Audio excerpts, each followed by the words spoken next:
efficiency in microeconomics. Number 1, introduction microeconomic studies. How individual consumer and producer make decisions in resource allocation and how task decision influence market outcome. Understanding the role of consumer and producer is essential to analyzing market efficiency and the overall welfare of an economy. Number 2, consumer in microeconomic. Consumer are individual or entities that purchase goods and services to satisfy their needs and wants. K. Concept. Utility, a measure of satisfaction or happiness derived from consuming goods or service.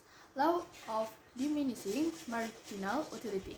As more of a good is consumed, the additional satisfaction, marginal utility, from its extra unit decreases. Consumer surplus, the difference between what a consumer is willing to pay and what they actually pay. Consumer behavior. Budget constraint. Consumer allocate income across various goods to maximize utility, preference, and indifference curve. Represent consumer choice and trade-off between different goods.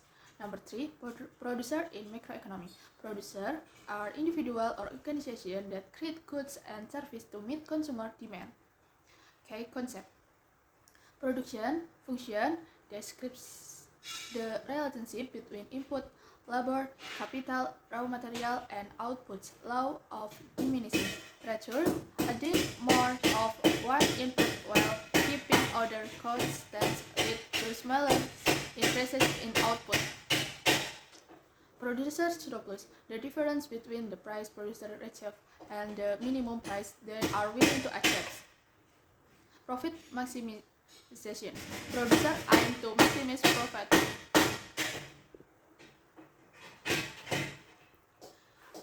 And producer aim to maximize profit by equating marginal cost with marginal revenue.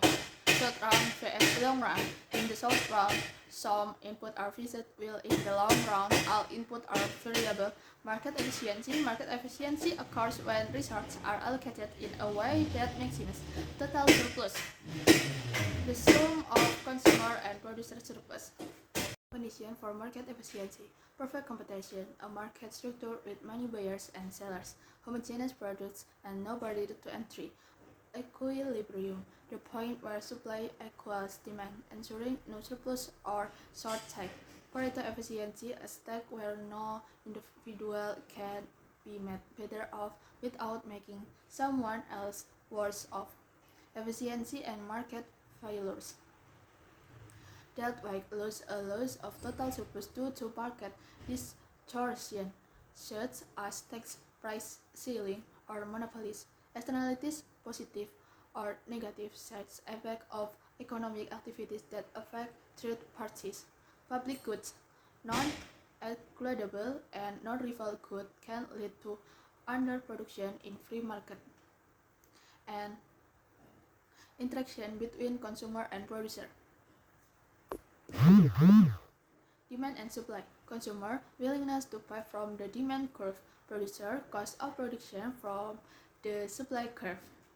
The interaction determines the equilibrium, price, and quantity. Elasticity measure how responsive consumer demand elasticity or producer supply elasticity are to change in price. And number 6, policy implication for market efficiency. Government often intervene to correct inefficiency. Tax and subsidies used to address externalities or encourage socially beneficial activities. Profit control, set minimum price floors or maximum price ceilings. Price tug-tests can cause inefficiency. Antitrust laws promote competition and prevent monopolistic practice. Real world example. Number 7, real world example. Consumer surplus. Online discount allow consumers to pay less than they were willing to increase their satisfaction. Producer surplus. Farmer earning higher prices during a crop shortage due to increased demand. And market efficiency, efficient stock market where price reflect all available information. And number 8, conclusion, consumer and producer are the backbone of economic activity, and their interaction determine market outcome.